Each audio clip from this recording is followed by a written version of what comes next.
દાદા તમે થોડી કસરત ચાલુ કરી. કેમ ભાઈ? તારી સારું રહે. તારે સવારમાં બીજો કોઈ કામ ધંધો નથી? છે ને અત્યારે થોડી આળસ આવે. આળસ આવે છે?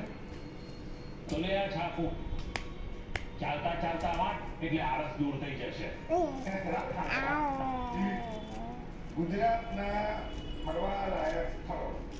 રાશિ બેટા, કેમ આજે મોડું થયું બેટા? હવે જલ્દીથી ચા પીવડાવ, નહીં તો આ મારું મગજ ખાઈ જશે. નીતુભાઈ ત્યાં શું બચો? દત્તુને ચા આપી દો. હે? સવારની પહેલી ચા તો હું તારા હાથની જ પીવું છું. ભૂલી ગઈ તું? કશું જ ભૂલી નથી, પણ આજે મારી પાસે ટાઈમ નથી અને મારે જ બધું ધ્યાન રાખવાનું. રોજ સવારમાં ચાનો પકડ.